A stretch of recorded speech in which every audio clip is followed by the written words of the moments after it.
Crit status active. Orbital status standby.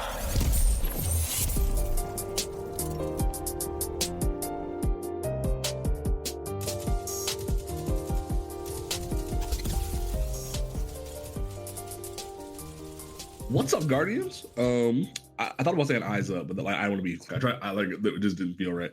What is going on, folks? This is the first ever episode of Cosmodrome Radio. We are broadcasting on all frequencies, as Zavala would say, and we are trying to reach out to every Guardian we can and enjoy this amazing show with us.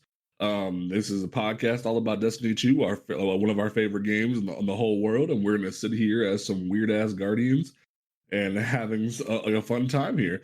There's gonna be a weekly show where we talk about the game and what's going on and new things like that.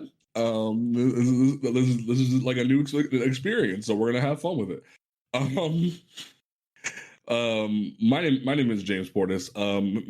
My gamer handle for those who see me on the interwebs is PandaThePaladin. I be out here slaying, being the greatest Titan that ever lived, next to Saint 14 himself. You can find me on Twitter at JamesCPortis3. You can follow this podcast on Twitter at Cosmodrome Radio.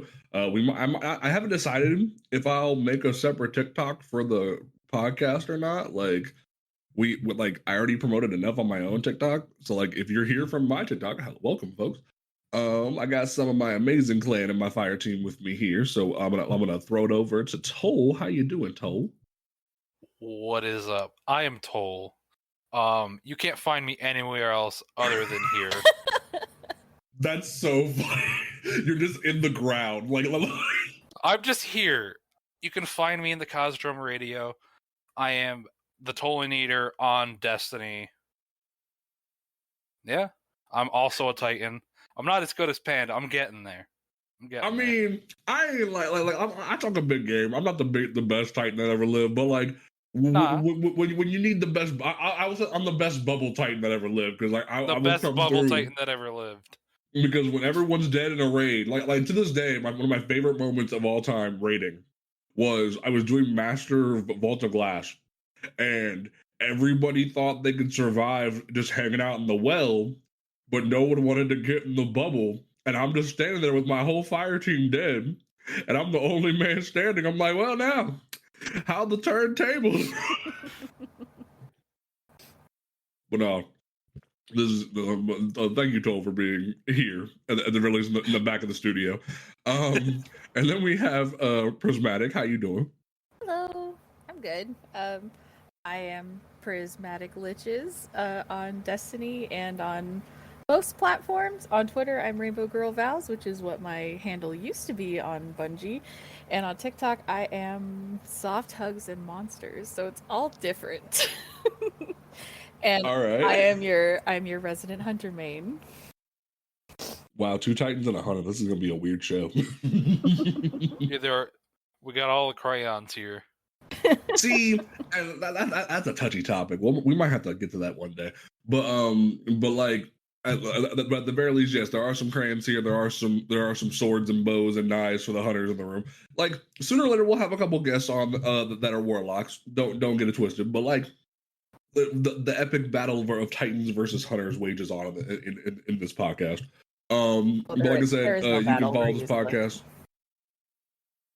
There is no battle. What do you mean there's no battle? All we do is fight about which one is better. There is no battle. Surprise, surprise. New season, Solar 3.0. Titans are invincible and hunters get nothing. No, Titans are not invincible. Try it again. Classy Restoration, Wormhusk Crown ass, Omnioculus hiding in corners with your Lord of Wolves ass. You ain't slick. I don't use Omnioculus in Crucible. I'm just saying, you hunters be doing that. And you ain't like, you don't get a free pass just because you don't do it. No comment. But no, we'll just get into it. I'll probably be dropping a trailer with some of the fun stuff that we did recently, going through a dungeon, because that was fun. Just talking about things we enjoy about the game. But no, I'll swing it back around. Prismatic, what got you into Destiny? My partner. So when my partner moved in with us, they actually picked up Destiny 1 again. And this was probably like late 2016, early 2017. And they were telling me all about it, and I would kind of like backseat game, like I'd hang out while they were playing, and they were trying to talk to me about it, and I try to engage, but without actually doing the thing. I'm just kind of like, yep, that sounds awesome. Yeah, let's look at these really weird monsters and stuff. And then I looked on PlayStation, because at the time I didn't have an Xbox, and they were selling the complete set of Destiny 1 and all the DLCs for like a really discounted price. So I bought it and started playing so that I would know what they were talking about, and we could, share stories and laugh and like actually understand it. And then back in those days, I was on Tumblr, and I ended up meeting somebody on there who was like, yeah, you can come play with us. And that started my whole crazy delving into Destiny 1 and becoming absolutely friggin' obsessed. And that was March 2017, before Destiny 2 came out, and I have a stupid amount of time wasted on Destiny. Fair enough. So for me, I remember the day Destiny came out. I just became a freshman in college, and like a couple of the friends that I had known had bought it, and I was like, you know what, screw it, I'm gonna go buy it too. And I go buy it and start playing through it, and just from jump, I remember watching the first trailer as I was booting up the game, and saw just this Titan drop the arc ability at the time, like the really crappy arc super that existed, where it was just a slam attack, and that was still so striking to me. Here, get a striker. Where that was so perfect, and I said, all right, cool, Mega Titan, and ever since then I've just been this like Exo Titan barreling through space. And I will admit, my friends had it on Xbox, and I had it on PlayStation. So they're all enjoying this content while I'm over here, and I never really felt safe playing with with anyone for personal reasons. So I just like did all the content by myself for the first like lifespan of Destiny 1, pretty much. I never really did any raids. I did solo Crota on my own. That was a fun experience, but in general, I just never really rated out. Like no one will ever consider Crota a raid after like how bad it's just been falling off, because like now it's a glorified dungeon. It was a But glorified like, strike before dungeons were a thing. I mean, yeah.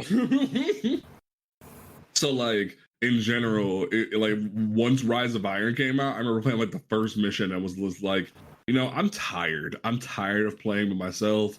I'm tired of playing this game. I'm just gonna go elsewhere. And I stopped playing Destiny, and then I think there was a good like 4-year gap.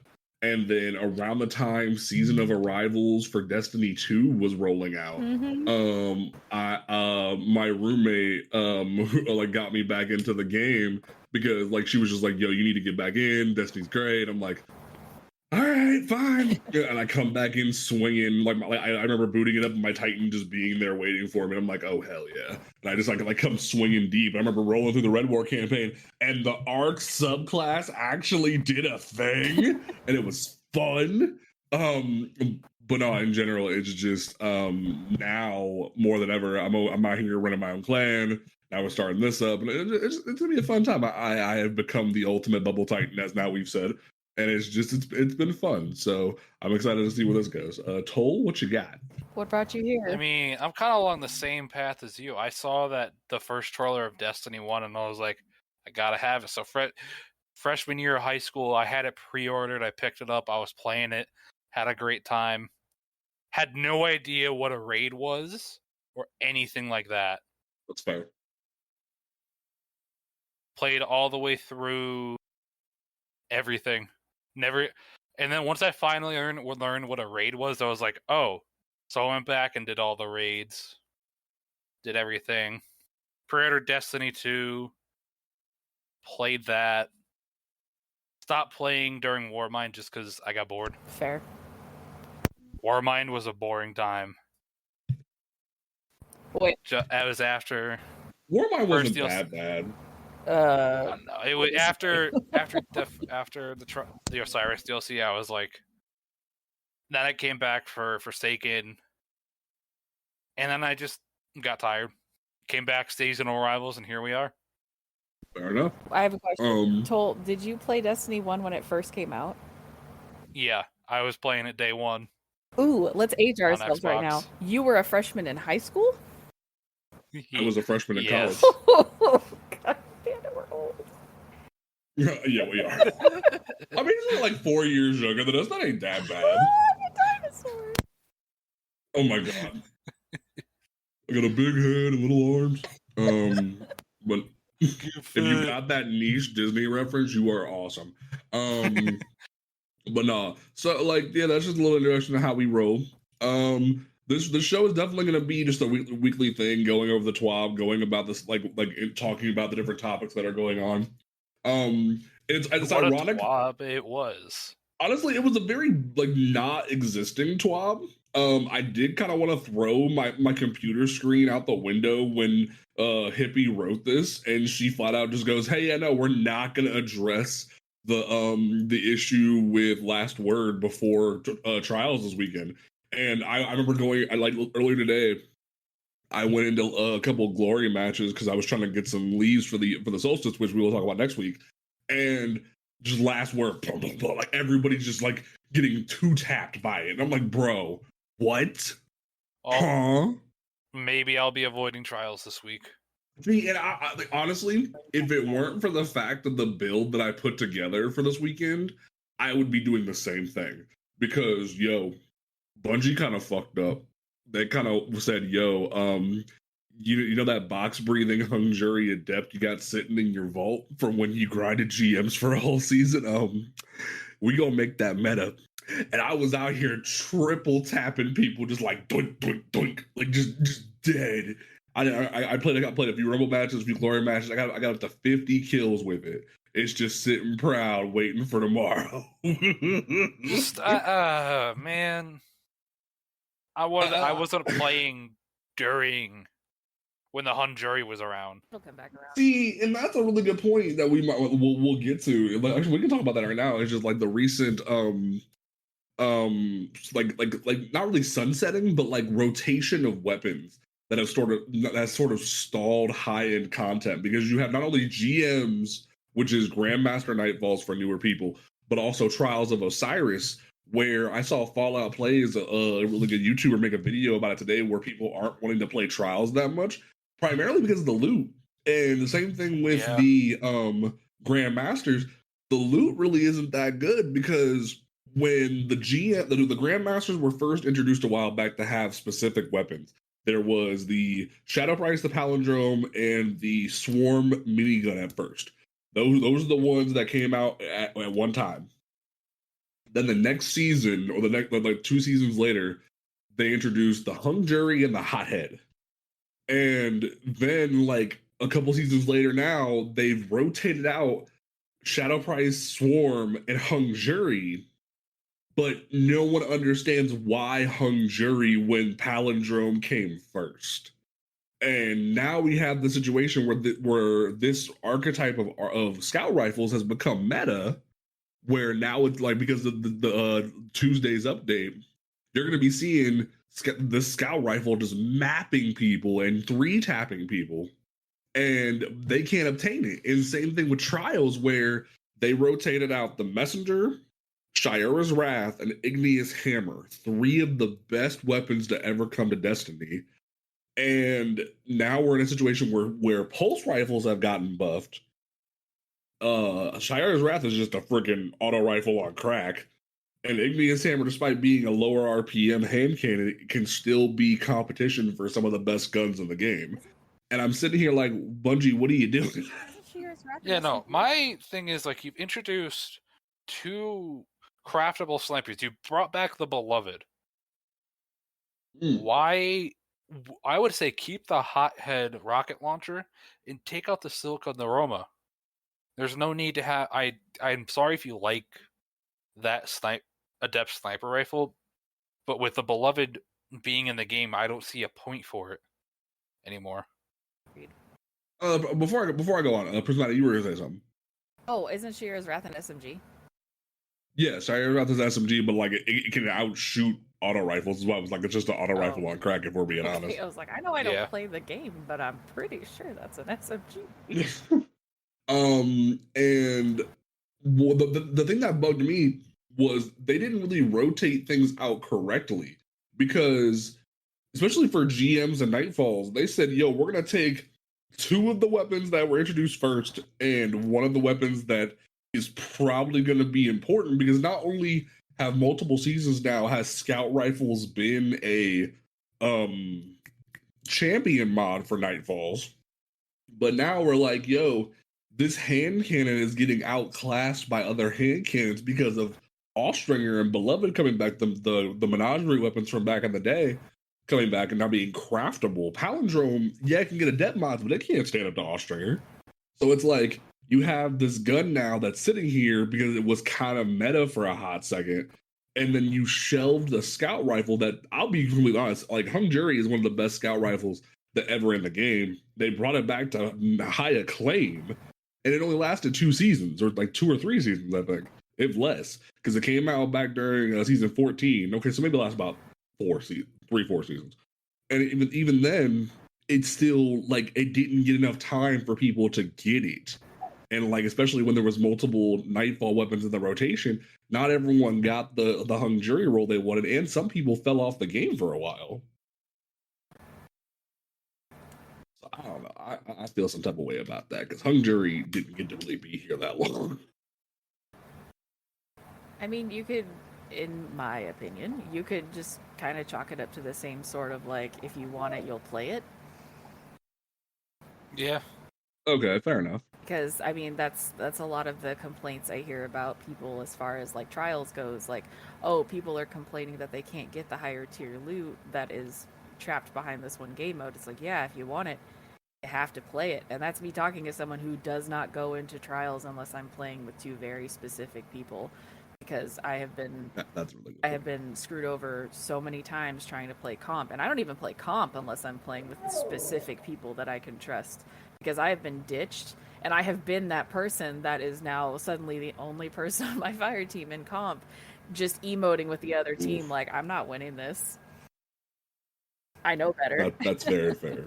That's very fair. And like to that point, even now with Trials, I feel like every Trials of Osiris weapon that has come out should be able to be focused because of how they've redone Umbral engrams or Trials engrams. Because the only guns that aren't in the rotation right now in terms of Trials of Osiris are Shire's Wrath, Messenger, Igneous Hammer, the other fusion rifle that wasn't that good, Astral Horizon, which is 5 guns.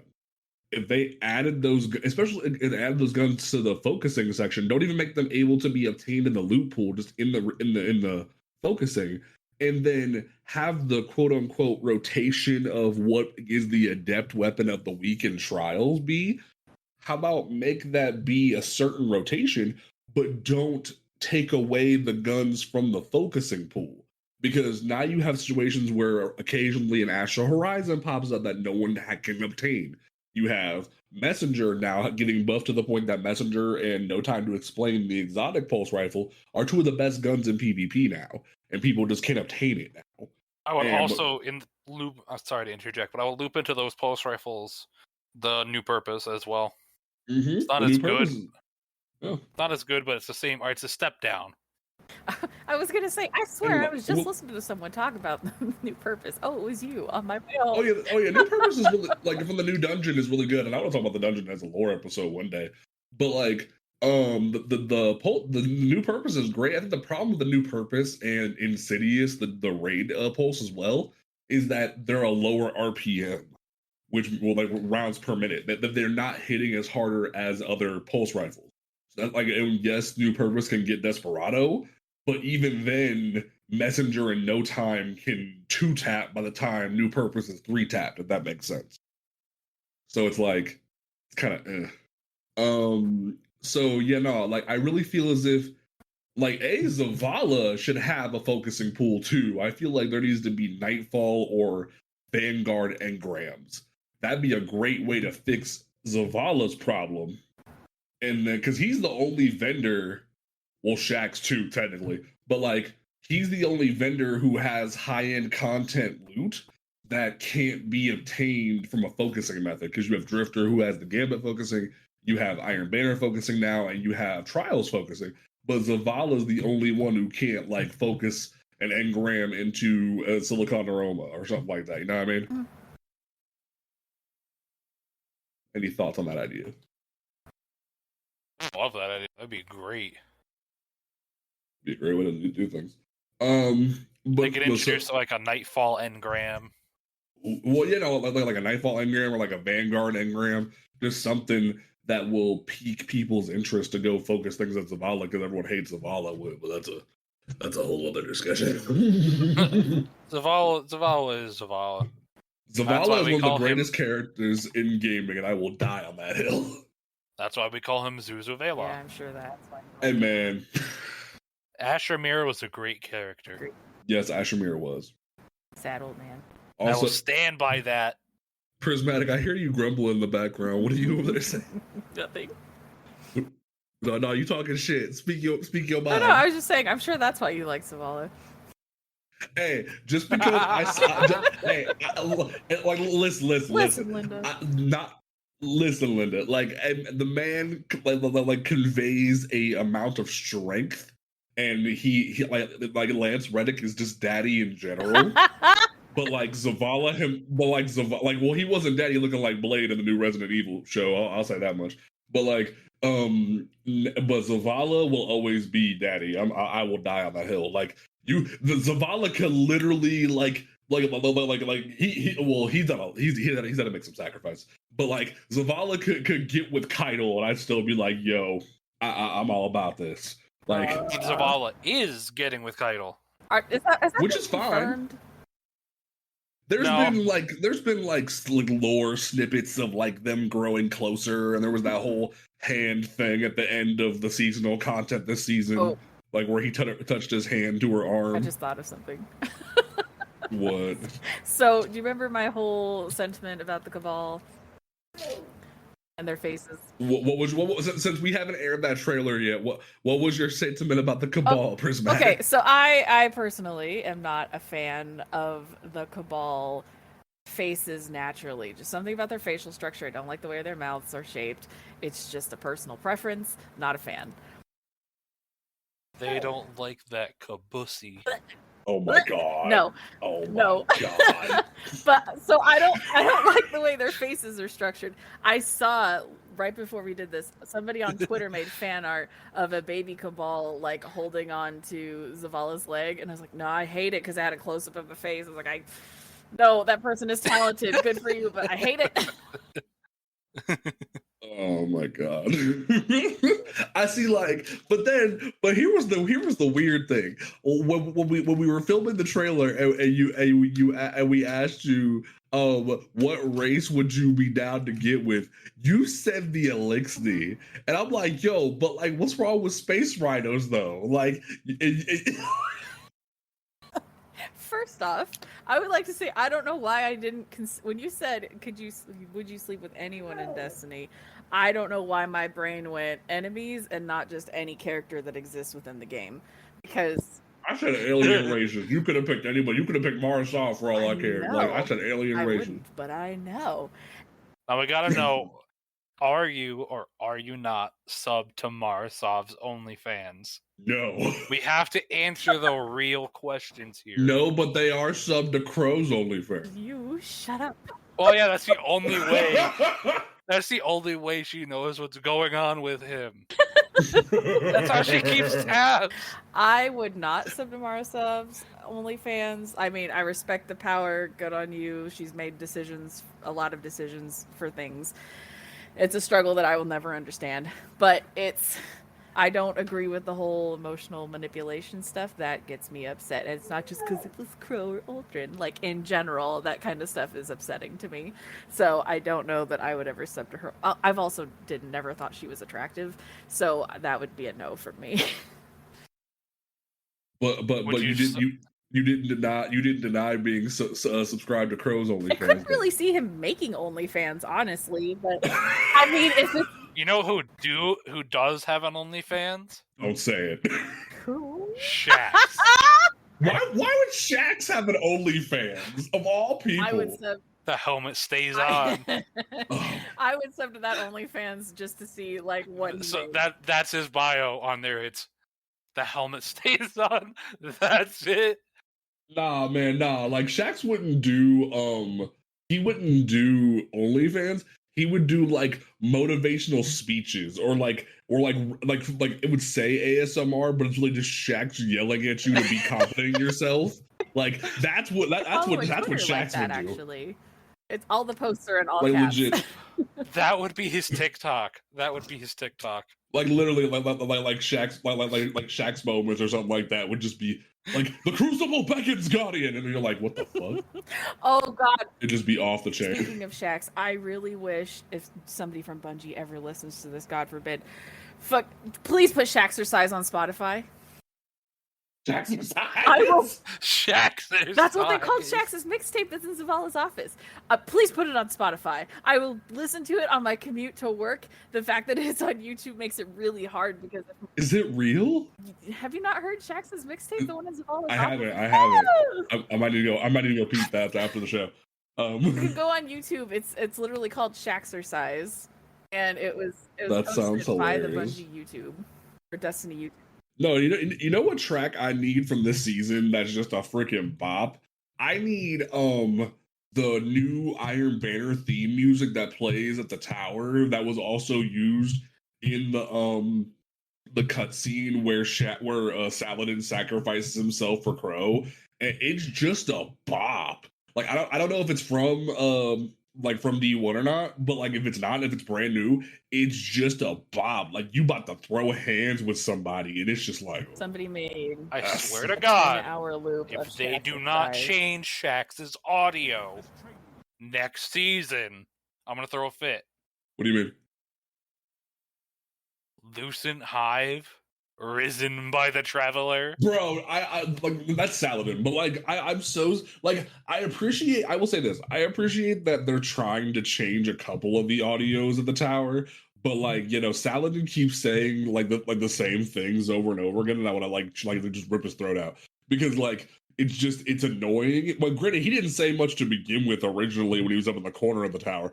But like now it's just he says the same things over and over again, and I'm just like, you're more repetitive than old girl from Eververse. Like you really repetitive. Also, Shaxer I'm surprised they didn't change his name. what the Valis Forge? Yeah, I mean, he's still Saladin. It's just he's Valis Forge under Keitel with the Cabal. He's still Saladin. right. But I honestly wonder what they're gonna do with his character now that that's a thing. Like, if going forward they are gonna make changes to him, whether it's in name or how he appears, his appearance, stuff like that. Like, I don't want to say they would give him a fancy Cabal like thing, but I mean, maybe I hope they do. like the one that Keitel has that has Honestly, the spikies on it. Cowl. It'd be cool if he got some different armor. I think the one thing that I enjoyed this season was there's a great audio log of like once you finish one of the public events on the Leviathan where Keitel asks for a status report of the ships, and Saladin mentions that that even the Cabal ships are defending the helm as if it was one of their own, and she goes, yo, it is one of our own because like your soldiers are protected just like because there are soldiers. And I'm like, that's a good like leader right there, where you respect your man so much to let to let him be a part of his like original crew, but also like you run his shit too. Like that was so cool to me. Yeah. So I'm Keitel- excited to see what happens. This season, finally going back on track to what we were going to talk about this episode, like this whole season as a whole. I love Keitel. She has become one of my favorite characters simply because of just her integration into the story and how they presented her character. I'm really enjoying what they're doing with her character. They're really sticking to her character too. They haven't like really softened her much. She is still the badass leader of her people that she has been from the get-go, and she continues to surprise me.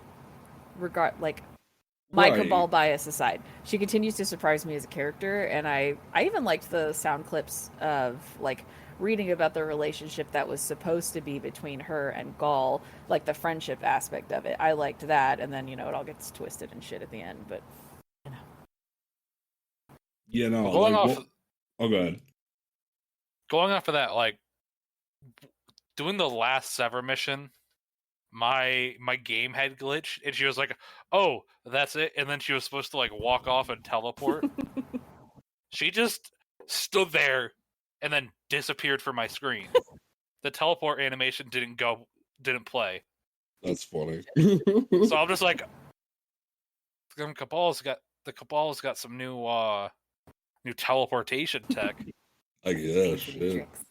But like, I think what really caught my eye about Kaido is that one thing she says to Gaul is that like, I'm not gonna lead like y'all did, where everyone is expendable, everybody doesn't matter. It's only in the pursuit of conquering, because the Cabal can exist in society without conquering everyone. They can have their own existence without always being the controllers of everything. They can have allies. They can rule through their words. And that was one thing she said, was rule with her words. And I was like, that takes a lot of guts, because she doesn't lose any stoicism. She keeps that strength about her, because there's that great moment where she like, whips out her sword, which I want her sword so bad, and like she shanks Gaul's ghost and goes, "Nah, man, I'm better than you." And I'm like, that's so good. That's so good that she's able to finally say that. And I will say, in regards to the season, and I will swear on this, she's the only one that needed to have a second week of replaying her crap. Because with Zavala and Crow, it felt like we were just padding it out. With her, it felt like, you got your butt kicked by Gaul one time. Now we have to go back and fix it. With the other ones, it was like, oh, you can't get over this now. You really can't get over this. We've been dealing with your crap for how long? see, and that's where Especially Crow. That's where I'll disagree with you, especially playing the first ever mission with Crow. It's all of the characters were given 2 weeks specifically because you were asking them to overcome what to them was a huge trauma or huge issue. You have Crow, who thanks to Savathun knows Aldrin, who he was and what he did, and also his trauma of when he first became a Guardian, having no idea who he was, and Guardians just killing him on sight. Especially that one lore piece about how it took him like 3 days to die of internal bleeding from that Titan who broke his pelvis. Then you have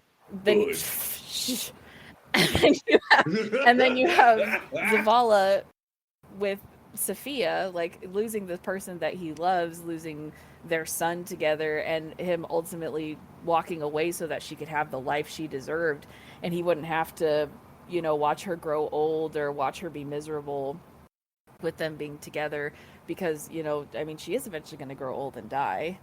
So I felt that the two, mind you, the grind part of it was like, ugh, do we have to do this for 2 weeks? But like story wise, it makes sense in my opinion. Fair enough. But I don't know. I just, at least for Zavala could have been 1 week, and then there could have been, there was this, I don't know if it was to give Ikora's voice actors a break, or to, whatever, but in the lore tabs, Ikora has a whole thing where she goes to the Derelict Leviathan, and she deals with Cade as her ghost. And I'm over here like, yo, Nolan North voiced him once. Why can't we just have Cade be a ghost and fuck with Ikora? Why can't that be week 4 and Zabala's stuff be week 3? It felt as if we had untapped potential for storytelling. And granted, they didn't want to have Cade to start slaying everybody as a ghost. That'd be kind of depressing. But I feel like every hunter main in the world would just be ready to fight Bungie after that. But which probably. I mean, but I don't know. I just feel like there was some lost potential there. Yeah. I don't know if it was a contractual thing or if they did it specifically so they wouldn't face the potential backlash of turning someone who's beloved by a lot of the fandom into a villain type character. But I mean, I was really fascinated when I learned that lore piece existed, because it wasn't, Mhm. as far as nightmares go, that's not who I would expect to be her nightmare. I mean, it makes sense in a way, but I think her real nightmare should be Osiris, but like they probably saved that for Saint because in Saint's lore books, he was afraid that his nightmare would be Osiris. So like, And he was like, "I'm not going to the moon. you know, Moon's he's too straight, haunted." he straight up said Moon's too haunted. I'm not doing that, like, because that would just be a bad idea, bruh. I'm like, I respect that so much. Um, we stand Saint 14 and Osiris in this house. But Yep. just in general, that was just like that broke me a little bit. But at core, I feel like there was some lost potential there. But in terms of the season overall, I think there was a lot of reusing of assets that was a problem at times. The biggest One time. There was one time. well, no, there was multiple because you have the reusing of the Scorn enemies, freaking knockoff Omnigul slash what's her name from the Cosmodrome strike? The newer one, that's Navoda, Oh, I can't- her. Navoda, yeah, Navoda. Like they put Navoda on the Leviathan. They put the The one Scion. machinist. They put the machinist on the Leviathan. They put like the one Scion boss on the Leviathan. Like it felt like there was a lot of reusing of assets. Now I want to make it very clear. Excuse me. There's a difference between reusing assets and recycling guns, like reissuing guns. Because I will never say, because there was a TikTok I saw recently where someone got like was got mad that Bungie doesn't like make new content. They keep just bringing back old guns. I'm like, I will never be mad about them bringing back old weapons. But I think it's a problem when we're reusing assets, especially the way they did in the finale this season of the story, where they just copied and pasted the giant callus head from the Leviathan raid into the final mission. And it was like, you couldn't just show us Callus's true form one time. Like Not one yet. time. That is for Lightfall when he's the actual raid boss. Oh, I God. swear. That would be iconic. It's just we know from the lore tabs of the Presage mission from a couple seasons ago that like Callus is nothing like his robots. He's shriveled up. He's like dead looking. Granted, now with the witness, he might look totally different. But like in general, it feels real weird that we just didn't get to see Callus. We just see Ghost Head Callus from like the 50th time. That's because I think that is his form now. It's not a body. He's like a brain in a jar, almost. They talked about him like transcending and communing with the darkness and stuff, so that I agree with Toll that I think that is Callus. Okay. I can admit when I'm beat. Makes sense. In terms of the weapons for this season, I think I'm gonna say the reissuing of the Leviathan weapon, the menagerie weapons was a great thing. I think I'm gonna be the controversial person in the room. I don't know. They'll agree with me on this, but I think making them craftable was a mistake because now with crafting being as divisive as it is, it should have been the other way around, that the new weapons were craftable and like the new like derelict Leviathan weapons were craftable, and the menagerie weapons you had to chase for your role because they made getting the weapons, like the red border weapons for crafting, so difficult for those, but also now everyone just has these perfect static rolls of all these iconic weapons from the menagerie. And other than like a couple niche things like the shotgun, now that the auto rifle and the scout rifle have gotten buffed, they're going to be kind of dangerous. And like the rocket launcher is decent, but otherwise no one's really going to be touching those. And I feel as if it was a mistake for Bungie to make all of the menagerie weapons craftable, especially things like Drang and Beloved and Austringer. Like Callus Mini Tool to a lesser extent, because Callus Mini Tool is great for PvE and PvP. But Callus Mini Tool, that's my gun, man. It's so good. Like like just even the original Might Mini Tool was so good that it's like great for PvP and PvE. But I feel as if the other three were a mistake. I feel as if making them craftable was a bad call. And I don't know how y'all feel about that. But like that's just I see where you're coming from, but it's the direction Bungie wants to go in, where they're trying to limit the amount of guns people have. It's like, we give you a way to get the gun you want, rather than have it's simplifying it for casuals in a way. Okay, but like the other concern there is now we have a sniper that's one of the easiest snipers to pick up in the game for anybody to learn sniping, and also one of the most powerful snipers in the game. We have the hand cannon that's again one of the easiest to pick up because it's similar to Eyes Luna in terms of its fire rate, in terms of its abilities, and also it has a multitude of different perks that anybody can pick up and do whatever they want with.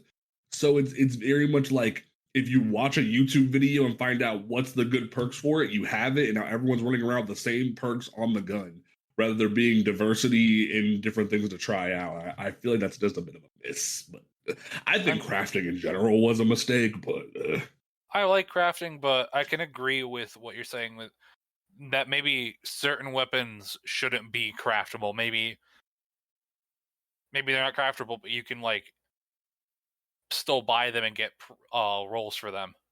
Right. Maybe just make the Austringer and Beloved like that. That would have solved everything. Yeah.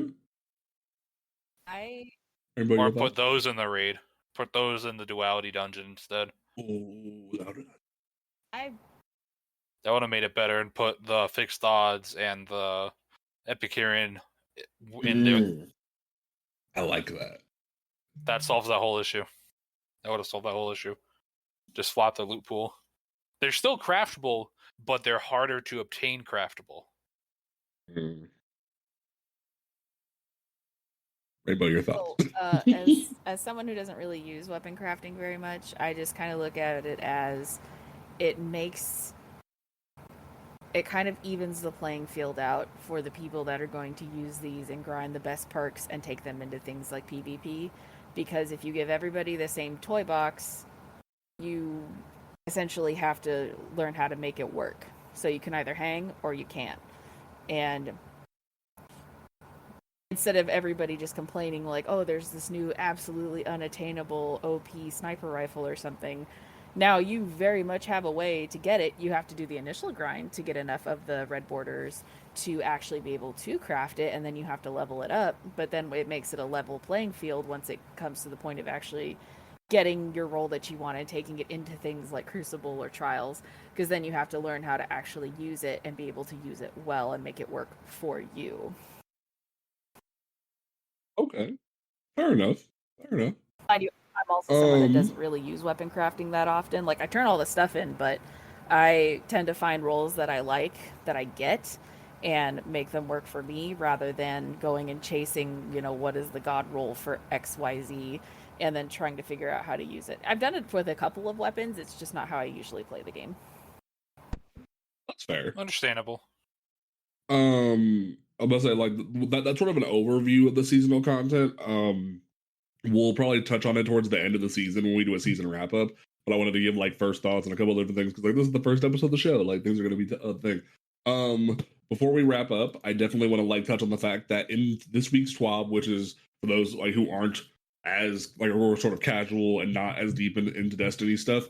The TWAB is this week at Bungie, which is Bungie's article talking about Destiny and different Bungie related things. Bungie is the developer, and not only did they hint at a big event that's going to be happening on August 23rd, which is the big Bungie showcase, the Destiny 2 showcase, where they're going to be talking about all the new stuff that's coming to the game. We also got a preview for next season of some changes that are coming to Banshee 44, which is the gunsmith, aka Clovis Bray, but we're not going to talk about that apparently. One issue, we don't talk about Banshee. Oh god. But no, one issue that's kind of been a complaint from a few different people, including myself, this season has been the fact that like Banshee takes so long to rank up compared to other vendors, and they actually heard us and are listening to us a little bit, and they announced on this week's TWAB that not only are they going to make the bounties that you cash in for credit for ranks cost more, like it's not cost more, but like give you more rank, as in next season they're going from 25 to 50 reputation. So you have a chance to get 200 reputation per day from just the like the 4 regular, not counting the optional repeat ones. So that's a cool thing. And they're also making it all legendary weapons and exotic weapons that you deconstruct give you 5 reputation instead of 3. That's been going on the past couple seasons, which it's been kind of hard, yeah, because like you go through so many blue weapons, so many legendary weapons that you don't want or bad rolls that like you never get to the end of Banshee's rank. Like if it weren't for the legendary shard glitch that happened a while back, I'd have never seen the end of Banshee's rank system. I'm barely getting there. So like I feel like this is a good step in the right direction. I hope like I'm guessing y'all kind of agree on that one. Yeah, because I used to rank him up like it was nothing, and now all of a sudden I don't think I've reset him at all. Yeah. Like Shaxx, I'm on like my 7th reset. Bro, I'm on my like 15th reset with Shaxx this season because of Trials and Iron Banner. And it's just like they had double Crucible XP during Iron Banner week. Yup. So And like now is nutty as hell. And what made it even worse was they were like, yo, every time you rank up Shaxx, you get more perks on the Crucible guns that you get from rewards. So you have like 3 different perks in each of your columns that you can swap through. Like I have like 4 god rolls of like Survivor's Epitaph, the Almalon hand cannon, Stars in Shadow, like the auto rifle. Like I have all these god rolls now. And it's just like, okay, like I literally got the perfect Stars in Shadow that has Outlaw in the 3rd column, and then Kill Clip and Head Seeker in the 4th column. So it's just I have this amazing pulse rifle for PvP when if I get bored of my other pulse rifles. I have a Riptide with Heating Up, and then it has Chill Clip, Vorpal, and Harmony. That's kind of nutty. So you know, I don't need any other Riptide now. Yeah, you don't. Honestly, I got a Perpetual Motion one that has Successful Warm Up and Chill Clip. So like I'm set, dog. I'm happy. So you know, like that was a cool thing they're doing with Banshee. But you know, mark your calendars, guys. August 23rd. That's gonna be a cool thing. What day? It's a Tuesday. You'll know because you'll hear me screeching so from work when it takes place, as what happens every year. I just sit in the office and watch it and just shriek about, did you see the new thing? I'm about to say, yeah, I'll probably be at work by the time that goes on. So yeah, we'll definitely have that Thursday to talk about it because we record Thursdays and release Friday. So like that's like that way we can get the TWAB, talk about things that happen in the TWAB and whatnot, but also talk about once different... I actually read it before we recorded something, and it was like there was nothing to it, and I was like, weird. The one time you read it, it's light. It's like, oh, you give us one good change. Thank you. That's about it. But you ain't fixing last word until next week. Bungie, what you doing? And next week, the voting for the Crucible maps is going out for trials. Yeah, I love that. And like that they're letting us vote because Eternity. If y'all don't vote for Eternity, I'm gonna be so angry because like that was the thing that made me mad about the last voting. Is Vostok was one of the options for trials. And nobody picked it. And it's like, bro, y'all complained so much about no new Crucible maps. And Bungie reissues 2 of them. And they took away previously. And y'all don't want to play on them. Explain. Right. Like, so y'all better pick Eternity for trials next week. Dang it. So yeah, if you get that like the newsletter, make sure that you vote for Eternity because like no one wants to play Trials on Widow's Court. Come on now, no one wants to do that. And like Rusted Lands ain't that bad, but like no one wants to play Trials on Widow's Court. That's a sniper. Eternity is there. A great map. Right, like you can be close range, it can be long range, it can be mid range. It has so many different angles and it has that moving bridge. It's so good. I love Eternity. So yeah, like vote for Eternity, please. But yeah, thank you. And thank you. But that'll be us wrapping the show up, folks. Don't forget that you can follow us on Twitter at Cosmodrome Radio. Apparently you can't follow Toll anywhere. Nope. But you I'm an enigma. You're a glaive. I'm an enigma. Yeah, I am a glaive. Apparently Toll is a glaive now, confirmed. We can craft toll on Mars. But If anything, I'm the Thunder Lord. Jesus oh Christ. my lord. I actually ran into somebody whose name was Thunderhead, like from Incredibles and Gloria this week, and I was like, what the heck? That'd be a great thing to like like use your one Bungie name change to Thunderlord. That'd be dope as hell. Especially with Arc 3.0 being next season. And you just have to commit to the bit. You can't use any other DPS. You have to use the Thunder Lord. Oh my no. god. But yeah, make sure you follow us on Twitter. That way you get updates whenever the show goes live. And like just look out. Like I'm still we're still debating about the TikTok, but we'll see what happens. But if you are here from my TikTok or Prismatic's TikTok, welcome. We love having y'all here. But no, is there any closing thoughts that you'd like to leave these people with for our first episode? For the Solstice event, you do not have to play on all of your characters. You only have to play on one to get the full seasonal steal. They did confirm that. They did confirm that you only need to play on one character. I'm happy that y'all tuned in. I'm excited to see what happens to the show. Prismatic, do you have any closing thoughts? For those people out there who have never done raids or have a really hard time finding an LFG, if our clan were to open up some spots to take some people through the raids, which raid would you want to do? I like that. Any raid in D2, any dungeon in D2. Yeah. Like now with the rotation, like we will do div runs, we will do last wish runs. We're doing a last wish tomorrow. Like we will do whatever y'all need to like let us know. GMs. I'm definitely doing a GM tomorrow because like, your boy needs some loot. So I will join you on that. Basically, yes.